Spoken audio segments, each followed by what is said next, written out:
좋아요, 구독.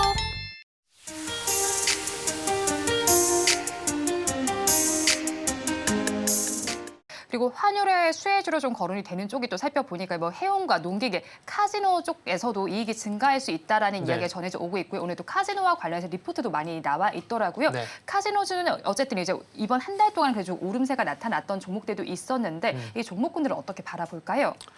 그것도 결국 환율보다는 중국을 봐야 되지 않을까라고 생각을 하고 있거든요. 결국 그러니까 인바운드 관광객들 얼마만큼 많이 들어오느냐.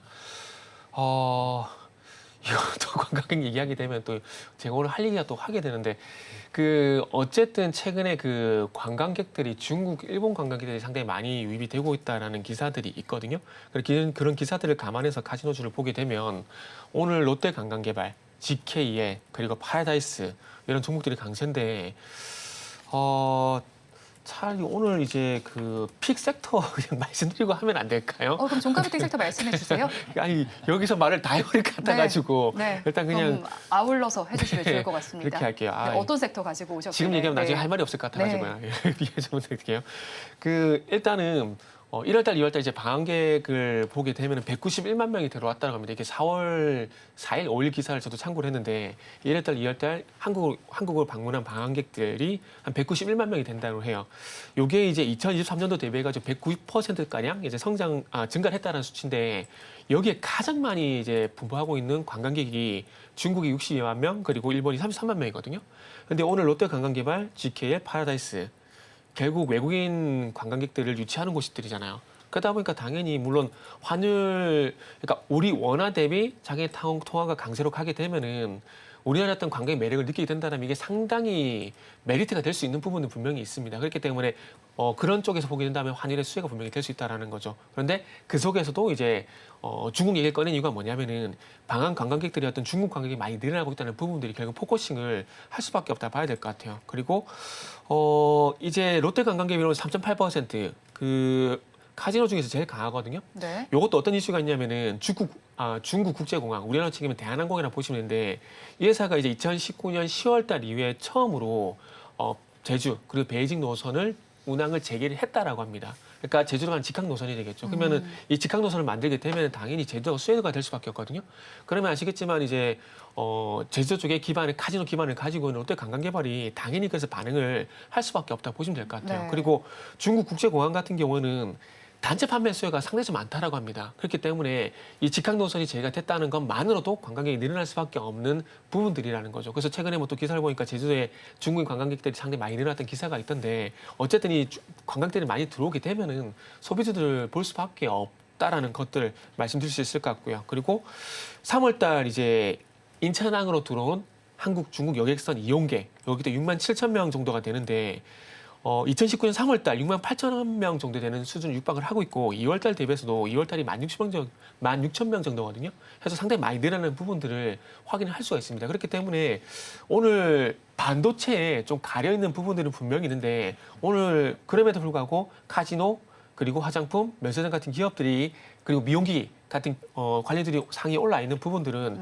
분명히 중국 소비주 같은 경우에도 눈에 보이진 않지만은 약간 이제 뒤에 좀 물러나 있지만은 이 관심을 충분히 가져야 되는 이슈가 있고 그러다 보니까 아마 또 업종 순환매가 돌게 되면은 중국 소비주는 다시 부각될 가능성이 있기 때문에 그때 가서는 조금 늦을 가능성이 있다라고 봐요. 그렇게 본다라면은 뭐 방금 말씀드린 뭐 카지노라든지 그리고 화장품이라든지 면세점 미용기 같은 것들은 좀 관심을 가져야 될 것 같아요. 그래서 지금 뭐 중국 약품 국가관리국 정확히 뭔지 모르겠어요. 제가 갑자기 중국 약품 국가관리국인데 거기에 지금 시퍼맥스 부모가 받았잖아요.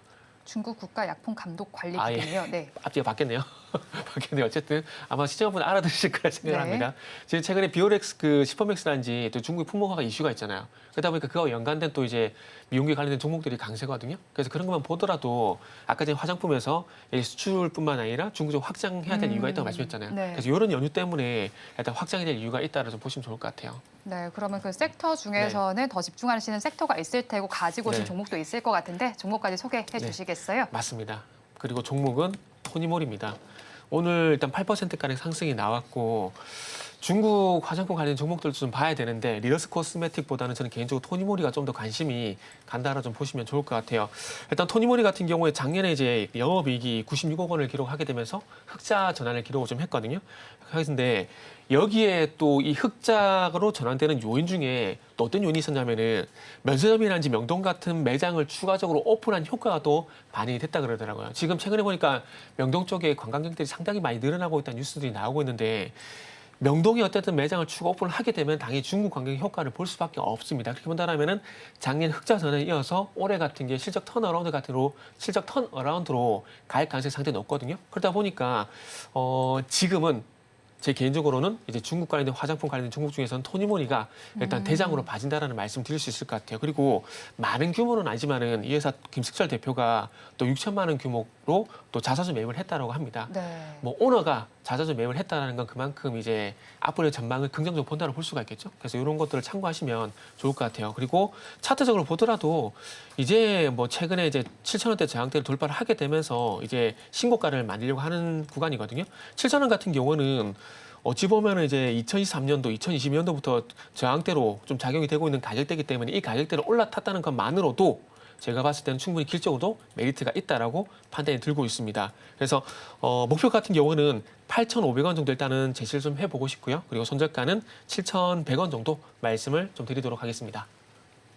종가 베팅할 종목으로 토니모리 가지고 오셨습니다. 목표 주가가 8,500원, 손절 라인 7,100원 제시해 주셨습니다. 이어서 이 이사님께서는 어떤 종가 베팅 섹터 가지고 오셨나요? 저는 IT를 갖고 왔어요. 뭐 반도체가 좋은 거는 다들 아실 겁니다. 네. 아는데 이게 주가들이 올라온 종목들이 있고 그렇지 않은 종목들이 있어요. 그런 부분을 선별해서 접근할 필요가 있다는 점을 한번 먼저 강조를 드리고요. 우선 SK하이닉스가 25일 실적 발표 예정에 있습니다. 우리가 삼성전자의 1분기 실적을 봤을 때 당연히 SK하이닉스도 좋을 것으로 예상이 되고요. 그래서 SK하이닉스를 매수하자라는 의견은 뭐 특이 사항이 없겠죠. 누구나 실적이 좋은 걸 알고 있다 보니까. 그러면 한 단계 더 생각을 해봅니다.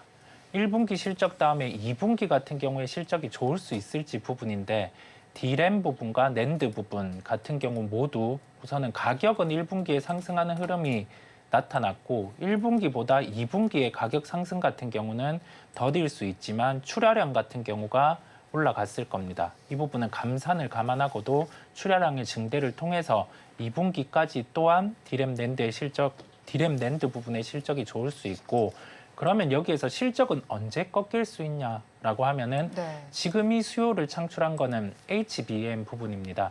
HBM 단독으로 이게 진행이 되는 게 아니라 엔비디아에서 가속기를 만들 때 TSMC에서 이제 엔비디아에서 TSMC로 설계를 의뢰를 하면은 GPU를 만들어서 여기에 대해서 SK하이닉스 같은 경우가 HBM을 구현을 해서 TSMC로 이렇게 주면 최종적으로 이거를 만들어내는 구조거든요.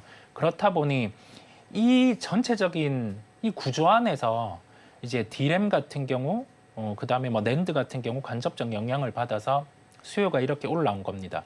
그러면 가속기 같은 경우에 판매에 대한 단가가 확 낮아지고 그다음에 시장에 대한 시장 참여자 같은 경우가 이 가속기 같은 경우를 누구나 갖고 갈 수 있는 단계가 되면 그때 같은 경우가 고점이라고 할 수 있어요. 아직은 그런 상황이 아니라는 점을 핵심으로 말씀을 드리다 보니까 뭐 최근에 삼성전자의 주가 조정도 나타나고 네. 있죠. SK하이닉스의 주가 조정도 나타나는데 거기에 대해서 뭐 일희일비하고 뭐 10만 전자 간다 했다가 다시 뭐 8만 원 이하 왔니 그런 소모 그러니까 표현을 하자면 의미 없는 에너지 낭비는 할 필요가 없겠고요. 사이클에 대한 부분을 우리가 생각을 해보면 과거의 시설 투자, 뭐 2년 주기.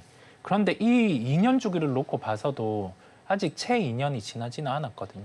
네, 그렇다 보니까 너무 IT에 대해서는 걱정을 하지 마시고 다만 종목별로는 선별이 될 수 있음을 말씀을 드립니다. 네, 종목별로 한번 선별을 해보자면 어떤 종목을 조금 더 집중적으로 바라볼까요, 이사님? 지금은 낸드나 D램 쪽에 소재 부품 쪽은 미리 주가가 좀 목에 차 있는 종목들도 네. 있어요. 상대적으로 덜 움직인 종목들을 보면 충분히 키를 맞추는 현상이 나타날 수 있기 때문에 오늘은 TMC를 말씀드리려고 하고요. 우리가 낸드 가동률 정상화에 초점을 맞췄습니다. D램은 감산 이전 수준까지 가동률이 올라왔어요.